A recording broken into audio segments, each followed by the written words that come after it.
Eran las 5:20 de la madrugada. 150.000 personas dormían en sus camas. La mayoría ni siquiera llegó a abrir los ojos. En 37 segundos, una de las ciudades más hermosas del Mediterráneo dejó de existir. Lo que vino después fue aún peor, porque 10 minutos más tarde, el mar se retiró y volvió convertido en un muro de agua de 13 metros de altura. Esta es la historia del terremoto más mortífero en la historia de Europa y de cómo un grupo de marineros extranjeros se convirtió en la única esperanza de una ciudad entera. Bienvenidos a Tierra Olvidada. Para entender lo que sucedió aquella madrugada, primero hay que conocer lo que se perdió. Porque Mesina no era una ciudad cualquiera, era una joya. Un puerto que llevaba más de 2.600 años de historia. Fundado en el año 730 a.C., en la esquina noreste de Sicilia, justo donde la isla casi toca la punta de la bota italiana. El estrecho de Mesina, ese canal de agua que separa Sicilia de Calabria, apenas tiene 3 kilómetros en su punto más angosto. Y en ambas orillas, la vida florecía como en pocos lugares del mundo. La ciudad era conocida por su puerto en forma de media luna, uno de los más bellos del Mediterráneo. Y lo que la hacía verdaderamente única era la palazzata. Imaginen una hilera continua de edificios elegantes, palacios de fachadas ornamentadas que se extendían a lo largo de todo el frente marítimo, como un telón de teatro abierto al mar. Los viajeros que llegaban en barco decían que Mesina parecía una ciudad de cuento. Las fachadas del palazzata reflejaban la luz del sol sobre el agua, creando un espectáculo visual que no existía en ninguna otra ciudad del Mediterráneo. Pero Mesina era mucho más que una postal. Era una ciudad vibrante, llena de vida. Sus calles estrechas olían a naranjas y limones, porque toda la región vivía del cultivo de cítricos. Los mercados bullían de actividad desde el amanecer. Los pescadores vendían el atún y el pez espada capturados en el estrecho. Las iglesias, algunas con siglos de antigüedad, marcaban el ritmo de la vida con sus campanas. La catedral, construida en el siglo XII por los normandos, guardaba en su interior obras de arte que no tenían precio. En la universidad, una de las más antiguas de Italia, los estudiantes debatían sobre filosofía y ciencia. En los talleres del centro, los artesanos trabajaban la cerámica y el hierro forjado, con técnicas que pasaban de generación en generación. Mesina no solo era bella, era una ciudad que respiraba cultura, comercio y tradición. En el otro lado del estrecho, a menos de 10 kilómetros, estaba Reggio Calabria, otra ciudad con historia, con 45.000 habitantes, famosa por sus bronces griegos y sus paseos frente al mar.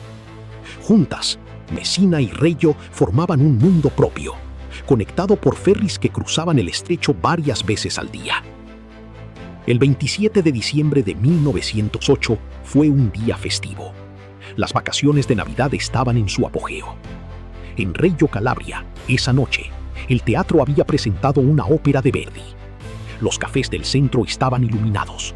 Las señoras paseaban con sus abrigos de piel por los bulevares. Los niños jugaban en las plazas, todavía emocionados con los regalos navideños. En Mesina, los preparativos para la celebración de fin de año ya estaban en marcha. Los restaurantes del puerto ofrecían cenas especiales. La vida, en definitiva, seguía su curso normal. Nadie tenía motivos para pensar que algo podía salir mal. Pero la tierra sabía algo que las personas ignoraban. Debajo de ese estrecho canal de agua que separaba Sicilia de Calabria, dos enormes placas tectónicas llevaban siglos empujándose la una contra la otra. La placa africana avanzaba contra la placa euroasiática a una velocidad de 25 milímetros por año. Puede parecer insignificante, pero cuando esa presión se acumula durante décadas, durante siglos, la energía almacenada se vuelve colosal y en algún momento esa energía tiene que liberarse. Las señales estuvieron ahí. Desde noviembre de 1908, la actividad sísmica en la zona había aumentado notablemente. Pequeños temblores sacudían la región con frecuencia creciente. El 10 de diciembre, un terremoto de magnitud 4 dañó varios edificios en pueblos cercanos a Messina. Algunos habitantes sintieron inquietud, pero los temblores eran algo habitual en esa parte de Italia. La gente vivía con ellos, se habían acostumbrado. Lo que nadie sabía era que esos temblores menores eran el preludio de algo mucho más grande. La falla que se extendía por debajo del fondo marino del estrecho estaba a punto de romperse. Una fractura de 34,5 kilómetros de longitud, oculta bajo el agua, acumulaba una tensión que ya no podía contenerse. La cuenta regresiva había comenzado, y ningún instrumento de la época era capaz de detectarla. Aquella noche del 27 de diciembre, Messina se fue a dormir envuelta en la calma de las fiestas. Las luces de la palazzata se apagaron una a una. Los últimos parroquianos abandonaron los cafés.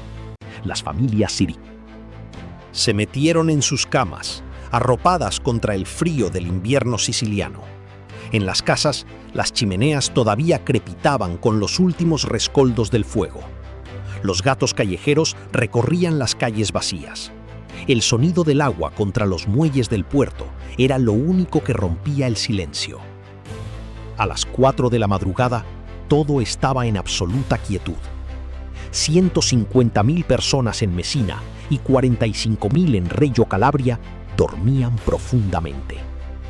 Ninguna de ellas podía imaginar que les quedaba exactamente 1 hora y 20 minutos de vida normal, que al amanecer el mundo que conocían habría dejado de existir. 5:20 de la madrugada, 28 de diciembre de 1908. Un rugido surgió de las profundidades de la tierra. No fue un sonido normal. Los que sobrevivieron lo describieron como el bramido de 1000 trenes pasando al mismo tiempo por debajo de sus pies. Un trueno subterráneo que hizo vibrar hasta los huesos. Y entonces, la tierra se movió. El primer sacudón fue vertical, como si una mano gigantesca hubiera golpeado el suelo desde abajo. Las camas saltaron, los muebles se volcaron, los techos comenzaron a agrietarse. Pero eso fue solo el primer segundo, porque lo que vino después fue infinitamente peor. La sacudida cambió de dirección. Ahora era horizontal, lateral, como si el suelo se hubiera convertido en líquido. Los edificios comenzaron a oscilar de un lado a otro. Los muros de piedra, que habían resistido durante siglos, se abrieron como papel.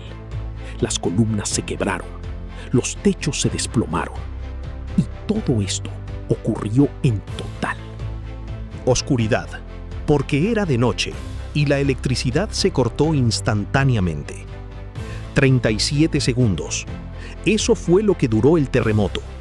37 segundos de intensidad 11 en la escala de Mercalli, la categoría máxima, catalogada como catastrófica. Magnitud 7,1, el terremoto más poderoso jamás registrado en Europa. Y ocurrió mientras toda la ciudad dormía. En esos 37 segundos, el 90% de los edificios de Messina se derrumbaron. Casas, iglesias, hospitales, cuarteles, escuelas, todo cayó al mismo tiempo. La famosa palazzata, esa hilera de palacios que daba la bienvenida a los viajeros desde el mar, se desmoronó como un castillo de naipes. Los escombros sepultaron calles enteras. Miles de personas quedaron atrapadas bajo toneladas de piedra, madera y hierro, muchas de ellas todavía en sus camas, sin haber tenido tiempo siquiera de despertar. Los que lograron salir de entre los escombros se encontraron con un paisaje irreconocible. Donde antes había una ciudad, ahora solo había montañas de ruinas. El polvo era tan denso que no se podía respirar. Y en medio de esa nube gris, los gritos. Miles de voces pidiendo ayuda. Desde debajo de las piedras, voces que se apagaban con cada minuto que pasaba. Pero lo peor aún no había llegado. Los sobrevivientes, heridos y aterrados, hicieron lo que cualquier persona haría en esa situación. Corrieron hacia el lugar que les parecía más seguro. Corrieron hacia el mar, hacia el puerto, hacia el espacio abierto donde no había edificios que pudieran caerles encima. Fue el error más fatal de sus vidas. Exactamente 10 minutos después del terremoto, el mar se retiró. Los que estaban en el puerto vieron algo que nunca habían visto. El fondo marino quedó expuesto. Los barcos anclados se posaron sobre la arena como ballenas varadas. Durante unos instantes hubo un silencio antinatural. Y entonces el agua volvió. 3 olas consecutivas golpearon ambas costas del estrecho. La más grande alcanzó una altura de 13 metros. 13 metros de agua furiosa que se abalanzaron sobre las ruinas de Messina y Reggio Calabria, con una velocidad y una fuerza imposibles de imaginar. Las olas arrastraron los escombros de los edificios caídos, los barcos del puerto, los cadáveres, los sobrevivientes que habían buscado refugio en la costa. Todo fue succionado por el mar y devuelto a la orilla como una masa informe de destrucción. El tsunami no solo multiplicó la devastación, también destruyó los cables telegráficos submarinos que conectaban Sicilia con el continente. En cuestión de minutos, Messina quedó completamente aislada del mundo, sin comunicaciones, sin electricidad, sin agua potable, sin hospitales en pie, sin ninguna forma de pedir ayuda. Una ciudad de 150.000 personas acababa de ser borrada del mapa, y nadie en el resto de Italia lo sabía. Y entonces comenzaron los incendios. Las tuberías de gas, reventadas por el terremoto, liberaron su contenido bajo los escombros de las casas derrumbadas. Una chispa fue suficiente. Las llamas se propagaron con una velocidad aterradora entre los restos de madera de las casas derrumbadas. Los sobrevivientes, que estaban atrapados bajo los escombros, heridos pero vivos, sintieron cómo el calor se acercaba. Sus gritos de auxilio se volvieron gritos de desesperación. Algunos fueron rescatados a tiempo, muchos no. Mientras tanto, en Reggio Calabria, la escena se repetía con igual brutalidad. 1/3 de la ciudad había caído. 15.000 personas habían muerto en segundos. Las calles donde la noche anterior se había paseado, con elegancia, eran ahora trincheras de piedra y muerte. El teatro, donde se había representado la ópera de Verdi, era un montón de ruinas. Los bronces de Riace, las famosas estatuas griegas que eran el orgullo de la ciudad, habían sobrevivido milagrosamente bajo los escombros del museo. A las 8 de la mañana, casi 3 horas después del terremoto, la niebla del polvo comenzó a disiparse y la primera luz del alba reveló la magnitud total del desastre. Lo que los sobrevivientes vieron los marcó para siempre. Donde antes había una ciudad con catedrales, plazas y bulevares, ahora solo había un campo de destrucción que se extendía hasta donde alcanzaba la vista. Y de entre las ruinas, los gemidos de los atrapados se mezclaban con el crepitar de los incendios que habían comenzado a propagarse por toda la ciudad, alimentados por las tuberías de gas rotas. El primer barco en lograr salir de lo que quedaba del puerto de Messina fue el torpedero Spica. El teniente A. Bellini navegó en medio de una fuerte tormenta hasta la ciudad de Marina di Nicotera, en Calabria, desde donde pudo enviar un mensaje telegráfico. Así fue como el mundo se enteró de la tragedia. Pero las primeras ayudas italianas tardaron horas en llegar. Las carreteras estaban destruidas. Las vías del tren habían desaparecido. Y la burocracia hizo el resto. Pero mientras Roma deliberaba, alguien ya estaba en camino. A 70 kilómetros al sur de Messina, en el puerto de Augusta, una escuadra de la Marina Imperial rusa estaba anclada desde el 12 de diciembre. Eran barcos de entrenamiento, los acorazados Slava y Cesarevich, los cruceros Bogatir y Almirante Makarov, bajo el mando del contraalmirante Vladimir Litvinov. Cuando la noticia del terremoto llegó a Augusta, Litvinov tomó una decisión que cambiaría la historia. No esperó órdenes de San Petersburgo, no pidió autorización, ordenó levar, anclarse inmediatamente y poner rumbo a Messina a toda máquina. Durante el trayecto, organizó a los 2.000 marineros en equipos de rescate, distribuyó turnos de trabajo y reunió todas las herramientas que había en los barcos. Lo que los marineros rusos vieron al entrar en el estrecho de Mesina los dejó sin palabras. Donde antes había una ciudad hermosa, solo quedaban ruinas en llamas. La costa se había hundido varios metros bajo el agua. Los muelles habían desaparecido, y desde las ruinas llegaban los gritos de miles de personas atrapadas. Sin perder un segundo, los marineros desembarcaron y se lanzaron sobre los escombros. Se dividieron en pequeños grupos y comenzaron a cavar con las manos desnudas. Escalaban montañas de piedra inestable, arriesgando sus vidas con cada paso. Gritaban las únicas palabras en italiano que habían aprendido durante la travesía: Signore, Signore. Y cuando escuchaban un gemido, una voz débil respondiendo desde debajo de las piedras, gritaban: Súbito, coraggio, ahora, aguanta. Máximo Gorki, el famoso escritor ruso, estaba en ese momento exiliado en la isla de Capri y viajó a Sicilia para ser testigo de los hechos. Lo que escribió quedó grabado en la historia. Pequeños grupos de personas se apiñaban en las plazas, mutilados, agotados por el miedo, temblando de frío. La mayoría casi desnudos, algunos envueltos en mantas o sábanas, todos descalzos. Todos habían perdido a un ser querido. Muchos lo habían perdido todo. Cuando se reconocían entre ellos, exclamaban con sorpresa: «¡Estás vivo!» y abrazándose fuertemente, lloraban como niños. Gorki también observó a los marineros rusos trabajar. Entre los marineros vi a muchos conmocionados, heridos, que continuaban trabajando arriesgando sus propias vidas por cada persona que salvaban. Trepaban a lugares donde la muerte parecía segura, pero ganaban y salvaban personas. En las playas, los médicos de los barcos rusos montaron estaciones de primeros auxilios bajo tiendas de campaña improvisadas. Los heridos rescatados de las ruinas eran llevados allí para recibir atención.